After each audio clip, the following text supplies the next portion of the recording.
Greetings, beautiful people. My name is Simon Javan Okelo. I am excited to be here for another episode of the Madaraka Festival, and I am at the Seattle Drum School of Music in Georgetown, south of Seattle, Washington. We are literally south of downtown Seattle, maybe at the most 10 minutes from the center of downtown Seattle for those who are watching from across the world. And I am here with my brother, Daniel Kikomeko, a.k.a. Danz Eko. How are you? I'm good. I'm always good. And it's always a good vibe when we meet, and because there's a lot that we talk and learn from each other, especially learning from you. I love that. Yeah. I love that. Thank you, man. It's been exciting knowing you, playing together with you, backed by One Vibe Band. Yeah. And I just thank you also for supporting me and Madaraka Festival. Last year was wonderful, partly because you and DJ Afrisha helped with distributing the flyers and spreading the word, and me as the producer of Madaraka Festival, I see when somebody means well and when somebody wants you to succeed. And so I have the same kind of, wishes and feelings for you. I want you to succeed in your music. And so part of this conversation is really for us to go back and paint for people a picture of who Danz Eko is, so that they can learn about you in a more deeper way, Danz Eko, it's my original name is Daniel Kikomeko, coming from Uganda, Kampala, and that's where I went to school. That's where I lived most of my life in Uganda, and also my family is still back there. And I moved in the United States in 2015, so it's about coming to 8 years living here. And it's a good experience, living in Africa and also living here. Two kind of life, like two different way of, how life can be lived. Right. But it's an interesting journey, from where I come from to where I am, trying to reflect what happened back in Africa and what I'm doing here. So it's a very interesting story, and I'm really humbled to be here and share this to you.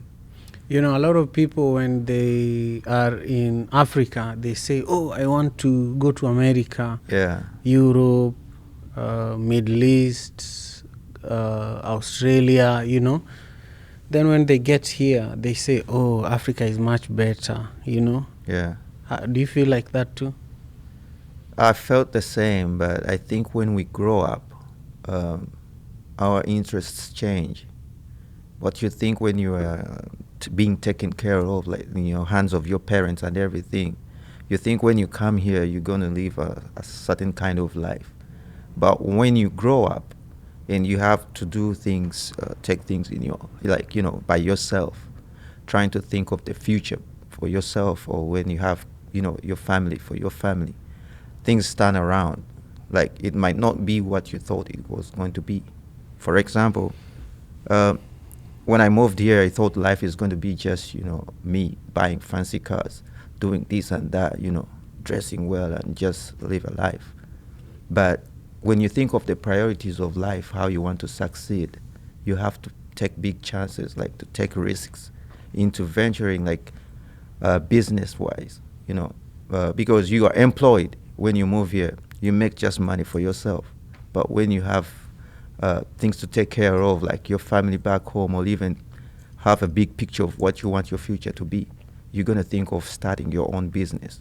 And those are big risks that come, with so many challenges that personally, as I'm encountering, taking big risks in doing my own business, even the music and everything, that I feel the life is kind of becoming hard, but we have to go through these rocks and, the waters and everything to get to where we want. So it could be a very good, story that you think it would be when you come here, but when you get here and your vision, there's a certain way you want it to be, and it turns out to be hard, but in a good way, I should say, because if it's going to register success in the future, of course, you have to strive hard to get it there. Yeah, so that's how I can describe like the life and the picture that I saw that was I thought America would be like. Right. Yeah. Take us back to Uganda, though. How was it growing up in Kampala? I've been to Kampala many times. Yeah. I actually bought a truck in Kampala because cars are more expensive in Kenya than Uganda, especially second-hand cars. Yeah. So I went to Uganda and bought a truck, and I had a Ugandan number plate for a long time in Kenya. And I love Ugandan nightclubs are actually nicer than Kenyan nightclubs, to be honest with you. If you go to upscale Ugandan nightclubs, they're, in my opinion, they were really nice, and of course Ugandan women are very beautiful and they're very respectful. They're one of the few women in Africa who still actually kneel down. Yeah. And not that women who don't kneel down are not respectful, but I just felt that that's unique and different, Yeah. And Ugandan food is great. Of course, we were talking about Ugandan waragi. The Ugandan culture and the people, beautiful, Yeah. The Ugandan president is also another story altogether. You were talking about good things. I was waiting to hear your comment on that. Well, is good because he's the longest serving president, so that's a historical piece we can talk about. You can leave an example of maybe the longest serving president. That is like a museum for presidency. Yeah, but with me, I grew up actually. I was born in Kampala and Zambia Hospital. Yeah. But most of my life I grew up in the village. Oh. Yeah, I'm a product that has been like coming from, the low, family. Like we were not that doing well, but at least my parents would provide like with the basic needs that a child needs to grow up, going to school. I couldn't imagine I'm a person who went to school in my primary life barefooted. Yeah. You cannot believe it, but that's long time ago. Right. And maybe people might think what time ago was that, but Yeah. they don't know that I'm old. Yeah. I'm a little older, so I'm a person born back in the 80s. So that's not old, by the way. Early 80s. Yeah, that's not old, Okay, but in Africa or in Uganda, that's the kind of life you used to still live I there. remember that very well. Yeah. I remember that and I can relate, And even today, I tell my daughters here in America that, sometime I would go to school and I had no underwear. You could see my butt because my pants had a hole in them because it's the same uniform that you wash it, iron it, and go back to school. Yeah. So one day I was talking to my daughter. She told me that something happened in school that made her so embarrassed. And then I told her, was that the most embarrassing thing for you? And then she told me a different story that was most embarrassing for her and a friend of ours. And then I told her, okay, can I tell you the most embarrassing thing, She had my story, and I'm telling you, she could not. She laughed, and then she said, oh, I'm so sorry, Then I told her, why are you sorry? Because it's so funny, but it's so embarrassing. It's worse than I can ever imagine, you know?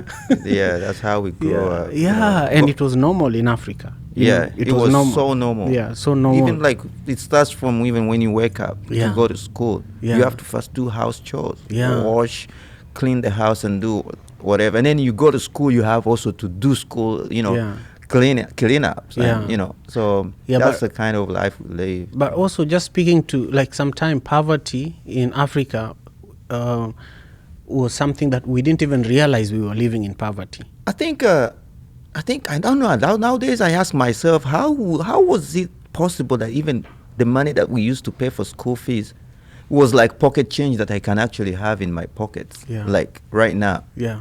And it could pay. For example, I will say in Ugandan shillings, in my primary boarding school, we used to pay, I think it was 90,000 Ugandan shillings. And right now they pay in 600,000. Can you imagine like that difference Yeah. from where we were little kids and now? It's a very big difference. Yeah. And you know, even like, well, buying food and even like feeding the family, it used to be easy. Food will be picked from the garden. Right. And now when I go to see my parents, I have to buy food from the town to take it to the village. Yeah. The rice and everything. Yeah. So it's really changing. Like now the village kind of set up back home. It's also, the life is becoming hard to live for people. It's so hard. It's so hard. Like It's so hard. we used not to live with money, but we could eat. Yeah. We could survive. Yeah. So that's the kind of setup that we grew up. And then I came back to Kampala when I went to the university, Makerere University, and then I studied industrial. And I was at the School of Industrial and Fine Arts. I majored in advertising, designing. I did painting and textile designing, and that's when now I stayed in the city. Right. Yeah. So, and the music part of it was also from the high school through the college, and then I gave it a break after graduating, because I always try to focus on doing things that I really like, you know, that I'm seeing is productive. Like after college, I got a job from where I used to do industrial training. And I was like, if I make this little money and put it in music, what are the stakes of, you know, making it? So I took like 2 years or 3 years, or even it was like 5 years without recording or into active music. Right. Because whatever I could save in my pockets would not make me, you know, invest into that business or the music business. Though I had the passion, you know, to keep doing it, but I was taking care of other stuff. And so then when did you start your musical journey and why? When exactly and why? Well, when you look into my school life, in my high school, like ordinary, like O level in Uganda, in Africa, we have O level and A level. I used to be into music, like entertainment prefect or, you know, minister in O level and A level. I used to be so active into activities in school, like having music, dance, and drama. That was my best, you know, thing that I could do. And then I carried it on. You know, when we used to sing, you write those songs, lyrics in the book. I remember those days. They used to bring newspapers every Sunday. Newspaper, they used to have lyrics of those artists, you know. Right. And we used to copy. Yeah. And then you have to share it, you know. So that's how the passion for music and even singing. I used to be in these houses, like, you know, groupings in school, and my house was like not the best, but I was the best, like, you know, person in the house, like in the school. So I worked so hard, like I worked double, like I could do something that could be done by 3 people, singing, be active, coordinating and everything, and we could even emerge to be the best. So we could be having few talented people in my house, but the way we conduct ourselves and focus, we could be the best. So it starts from the high school, being involved into the music, dance, and drama classes, and then it goes to the university. I picked the interest, and then I was voted the entertainment minister at my faculty, and I was the DJ. So I was like, once they pass money for, you know, bringing the DJ, I go to my friends. They give me sound systems, and then I take them to the campus and play them, and then just give him money, stay with some money. And that's how it was. Like, I carried it on, and I feel I was talented. I could write music. I did my first production, like, in my last 2 years of high school. And then I became a celebrity, like, in school. Like, I've recorded a song. So it's just those small things sometimes in life that we do, but the consistency that we keep doing them, it builds you. The passion keep growing. Right. So however much it was small, like not professional and doing stuff, but it helped me because I have a big story to see where I come from and know, you know, where I have to be going. Right. Yeah. I love that. So when you think about Ugandan music, you know, now it's you, and then we expand a little bit, think about Ugandan music. Yeah. You know, of course we have the traditional music, Yeah. But then we have current like pop musicians like Eddie Kenzo, Yeah. Bebe Cool, Maurice Kiria, Bobby Wine. Who is your favorite artist and why? They keep changing. And when I became an artist, like a professional artist nowadays, Yeah. the interests change. But I love music. All artists that you've mentioned, actually, I'm gonna tell you, they all have like some songs that I love or something I love about them. So I will not say I will not pick out one artist in particular, because you're gonna find I will be loving like 2 or 3 pieces of their craft, and then I pick another from others, because it changes from the genre they play. Yeah, different styles, but they are all good artists. Like, let's say you said Kenzo. Yes, he inspired us, when he changed the style of music that we were playing, when he did the City Alosi that blew up. And then when it comes to Epas in Uganda, I love his style also, him. And then right now there's George Baraka. He's doing really good. And then when you go to the female artists, you're gonna see like Shiba, Azawi. They're all doing well. So it's a package of, I cannot say I love this person, but the conduct and the music, the style, and it all it can define like what I can pick from them or say I love about them. Yeah, that's beautiful. Yeah. What about African music? When you go past Uganda, Yeah. and look at Nigeria, Kenya, Yeah. South Africa, the moment you are in your car here in America, Yeah. you just get out of the house, you walk in the car, and you're like, okay, now I can listen to some music. Who do you look for first? I go for, of course, Burna Boy. Oh, That's a bit. which Burna Boy song and why? Burna Boy has so great songs. There's so many. Like, you're gonna Yeah. find a lot, but it Yeah. comes with even the person. Like, let's say if you were to work with someone, you just know they've done it, and you can do it too. And Yeah. then I see Arya Star. She's Yeah. she's really doing well, and yeah. And That's I'm beautiful. so grateful about actually the West African music, in particular, let's say Ghana, Nigerian style, like the Afrobeat, what comes from there. It's something that I feel we should be learning from, and like to the west of like Africans who are doing music. Add on to the South African, the Mapiano style.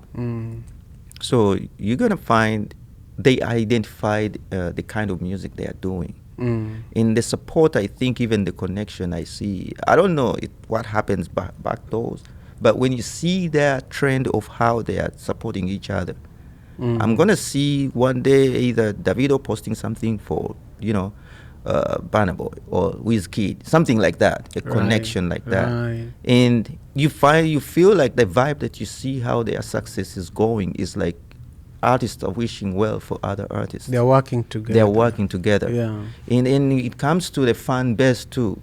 When you see, the West Africans, how they are supporting those artists, it's massive. They're giving it all. And this when I take it back, like to Uganda, let's say, in particular, which I know mostly. That's when you're gonna find now Ugandan artists right now, they are actually so divided. And I would still say this is influenced kind of like by the politics of the country. Recently, there's something that has been going on where we wanted Ugandan music to have a copyright. And they took the bill to the parliament to be passed, and it was not given enough attention. And this was to, have artists earn from their music, what the copyright is. Right. But instead, the government introduced another, group of, you saying they are doing the federation, where they are going to give those artists in that group money in billions as circle, like to borrow, and you use it to whatever you want. So the copyright is securing us all. But the money that the government wants to give the artist is going to be borrowed. Like, let's say you will take interest. And Right. I've seen something behind it is that, what about it? What if artists borrow that money and they don't return it? That means you're going to lose what you have. Mm. And this has come in the time when, if an artist, let's say me, who is kind of like not in support of, who having a different political affiliation in the country, if you borrow that money, you might be frustrated and you fail to pay back that money. So if you have a house or you have any asset, that means it will be like something to guarantee or be taken away from you. So we will be in this situation where, if I had my name on the top and I go through that to pay that, money that I borrowed or whatever, you know what it comes? It will put me down, because, you did something out of your sweat, but you're going to lose it because of something that you went into. Yeah. Because now It's a trap. It's a trap. Yeah. And they are not, most of them are not seeing it. Because what is better than a copyright? Yeah, because the copyright lasts forever. Yes. Yeah. Your kids yeah. will benefit from that. Yeah. But then you want to, another thing, when you put money there for people, it's going to make people, have a difference in the sharing. Who will take a big share of, let's say I want let's say an equivalent to $20,000 off that share? Will you say, since I'm not a very big artist, that you want to give me 1,500, and then big artists can borrow all up to, let's say, 100,000? So the sharing also will be in conflict, and it has already started. Where it has already reached right now is, they say they were going to give them 13 billions, and the artists were living or rehearsing at a certain venue, in that the owner of the venue said owes the artists, because of the expenses they've been using at the venue to eat, sleep. Imagine, they are in Kampala, but they are sleeping in the hotel where they have houses. They owe them 10 billion. Out of 13, 10 is already used up in the expenses of the rehearsal. Let's say, like this place we are at, and then up there we eat and sleep and whatever. So the 10 billion is taken. Now it's 3 billion in question. So that comes back to how will the sharing be done, and how is it going to benefit? So when we come to music in Uganda, the government can do a lot, like, to frustrate it. It either builds it or frustrates it. Yeah. I've seen in Rwanda. Rwanda, how it's doing now, the music. It's trying to put up the international artists, the band. The music videos they do, they are really good. Uganda gave some artists money to buy equipment to benefit all artists back home. Now it's a personal studio. It's individualized to someone who took the deal. So that's why I'm saying, it's the government or whatever, and it's really hard to go through that, but that's how music is, that the government has to step in, and then the artists also have to know what to do and stand for the right, because the artists are the reflection of, the society. Like, whatever they say is what people take through their love songs, passing the message through love, politics and whatever. Right. And this should be should be for the benefit of the society. So they should stand by, what they know, that their voices or their talent, have to do to give back to the society. Yeah, that's great. So talk about Madaraka Festival, your experiences with Madaraka Festival, how it was, like, how did you hear about it? Yeah. Why did you get involved? And, for those who are just learning about it, what do you want them to know about it? I'm having a very great experience actually sharing Madaraka Festival. You first said you thanked me for joining and coming to contribute to last year's event me and DJ Afisha. And she actually introduced me mostly to the Madaraka, though I was seeing it through social media and stuff. And sometimes you could see something happening, and you don't know the right person to take you to the right people to get involved. You would be scared of how would I even get to that. But getting those right people, it helps. So when I saw Madaraka Festival, I'm like, I'm not losing anything to promote it. But I'm gaining it from creating relationship with you. It might not pay you right now, but it pays like a lot you can get from it. Like from last year up to right now, I should say there's a lot that has happened to me. Great opportunities that have opened, but all comes from doing voluntary work. Giving yourself. If you don't, I always ask myself, if I'm not losing anything, I can do this. So you see, when you see me around, I'm always a free person. I give a free will. So Madaraka, it's a very big platform for the artists that all should actually be part of if they want to promote their their brand and to put their music out there. Because it's growing, and I always told you that I want to grow with something I'm seeing. It's having a bright future. So it's always a very good experience working with a band member like the One Vibe band, and then different artists. And then I've met so many people at the different events that we go to. So as an artist, it's really a very good home to come and chill or work with people in the group. Yeah, just to promote everything. It's a very good home. I should say whenever I'm at Madaraka, I feel home.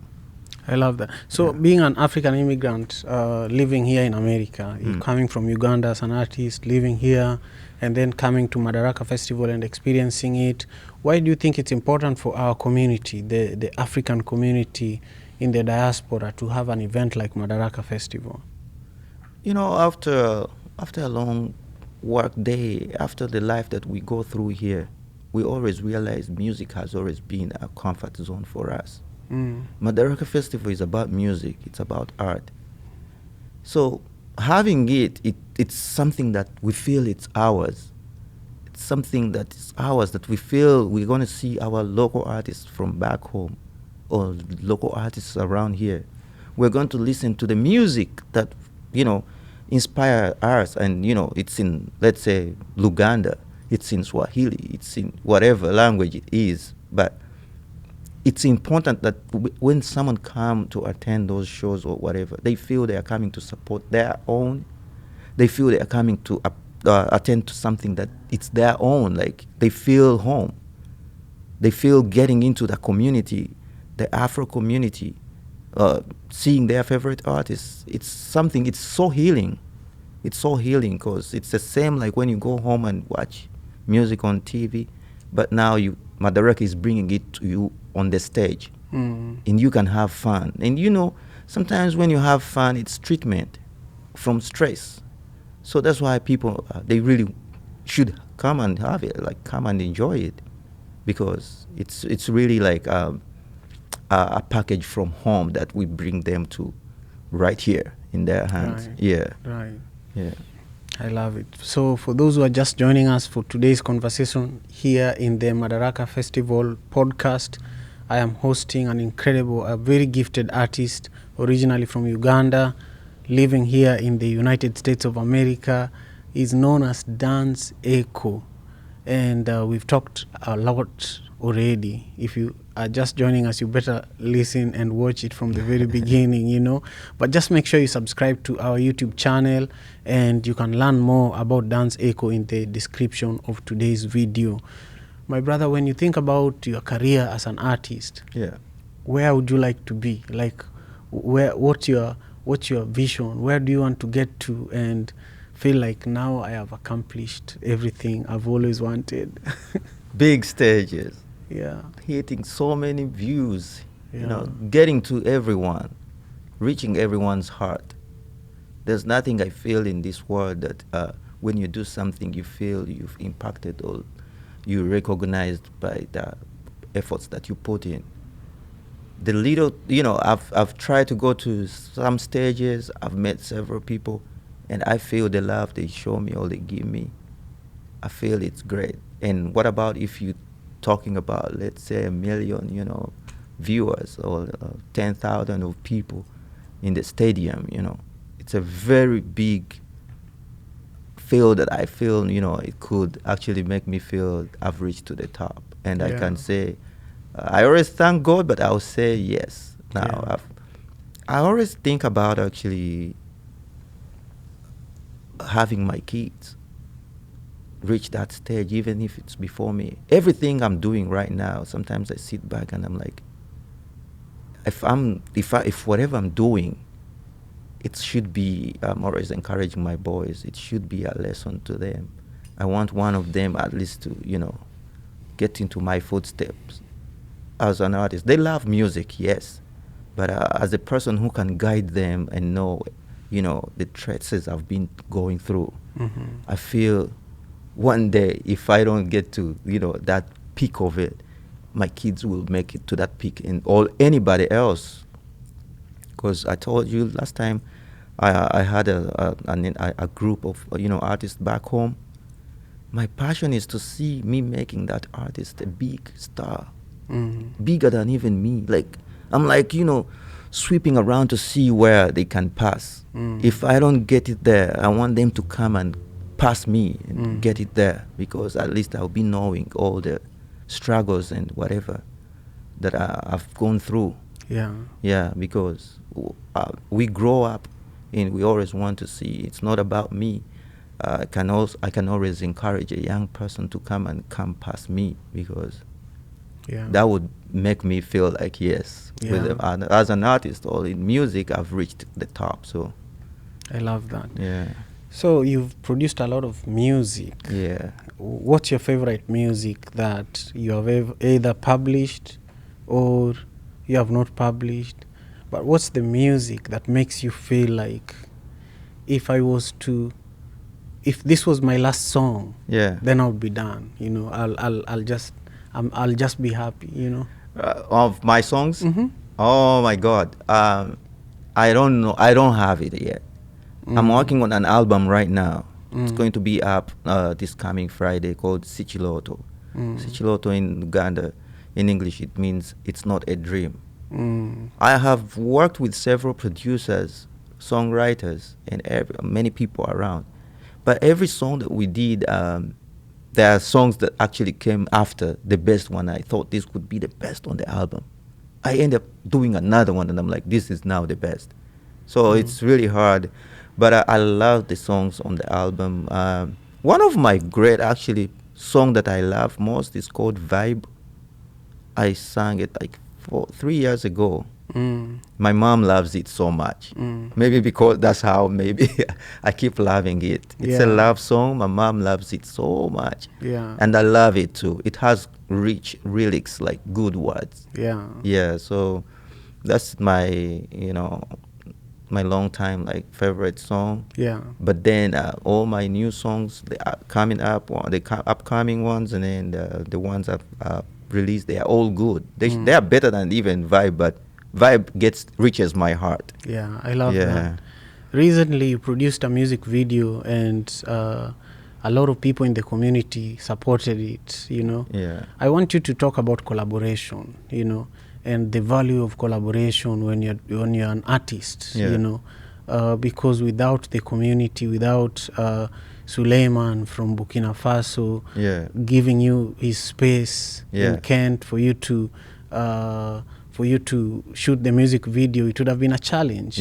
Without Nansari doing all the work she did, it would have been a challenge for you. And without Brainy, you had the whole village supporting you. Share with us how you made that happen, and also the value of collaboration. So it starts by first thanking DJ Fisher. She actually introduced me so much into the community, coming to the events and everything that was happening around. So it comes up to be like, sometimes it's not about money. People, when you become a friend to someone, like I told you, if something I'm losing nothing, I can help or I can do something if I'm not losing anything. So I've been, at least all the people that featured in the video, I either have been so close to them, like built a friend relationship with them, or their friends, or my friends introduced me to them. And this is like a rotational thing we are doing. You come and help me, I'll help you. I've had some friends, that I've supported or given a hand in some other ways, and maybe if they say that's what they can offer, I appreciate that. So I would say in the community, always be there for the community. Show up. You don't have to be like, I'm going to be doing this kind of work. Just show up. Showing up is also a support into knowing what's happening, So I always show up. I always keep in touch.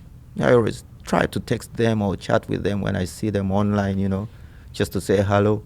And that builds the love, that builds the trust, and, so most of in my video, it was offers.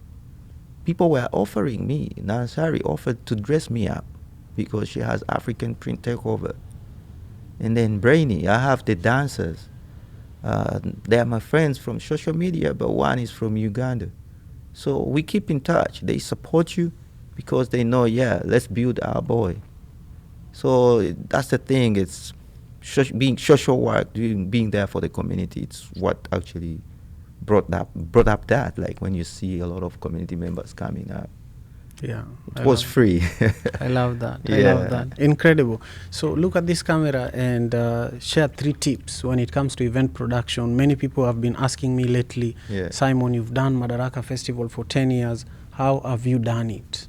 So instead of me answering that question, I also ask my guests to share just 3 tips for you to produce as an artist, for you to attend an event and perform at an event. What are the 3 things that make you feel that this event is great? I think the first thing starts by the organizer to plan. Just know which kind of, what community you're going to be, putting the event to. Look around, do a survey. What's the population? Estimate the number of people that you think would show up. So that comes into the planning because you cannot just say I'm planning to put a show, let's say somewhere where there are few people. So the planning comes, and then the teamwork. I've seen the Madaraka. I think it's growing because of the teamwork, follow up, working together. So I should say plan, have a good teamwork, and then promotion, like sharing, going. Wow, the style that sometime we did with Africa last year was one-on-one. It doesn't matter where we could find someone we could talk about Madaraka. I know we could use the social media and everything, but it means so much when you talk about Madaraka, when you meet someone, and then you can explain a lot about it. They'll be like, what's that about? And you're like, it's this and this and this. It's different from just sending a flyer. People don't, sometimes people don't want to read, right, or find out. So one-on-one, and also going to, different events where you can meet and share the same information about, let's say, Madaraka. You got to meet different people that you can collaborate with. So those are the tips. Have collaborations, do planning, have a teamwork, I love that. So look at this camera and tell everyone who is watching to subscribe to Madaraka Podcast, but tell them your name first and then tell them to subscribe to Madaraka Podcast. Hi everyone, my name is Danz Eko from Uganda, living in the US, and I would encourage you all to subscribe to Madaraka Festival on YouTube or every platform that you see it. Excellent. Yeah. Thank you, my brother. So what are some of the closing words that you want to share with our viewers and our listeners today? Whoever is watching, actually, Danz Eko is going to put up an album of 10 songs this coming Friday. So I would really love you guys to, listen to it. It's so different. I'm so excited about it. You know, when you've done music before, right? Mm-hmm. But you could do something and you feel it's so diverse. Yeah. At least everyone has a piece to pick from my album. Right. Yeah, I have I the love R&B, I have reggae dancehall, I have reggae, I have Afropop. Mm. So it's a lot. Yeah. And you know my vibe, so you're gonna love this album. So check it out, my album Sichiroto, Danz Eko, and you also subscribe to Danz Eko, you know, platforms everywhere. I love that. Yeah. Excellent, excellent. Thank you all for joining us for today's episode of the Madaraka Podcast with my brother Danz Eko, all the way from Uganda, but living here in the diaspora, and a big supporter of Madaraka Festival. Make sure you subscribe to our channel and go in the description to get more information about my guest today. Thank you. And to my producer, my brother Jacob, all the way from Botswana, I deeply appreciate your support. Thank you for making this happen. Peace and love.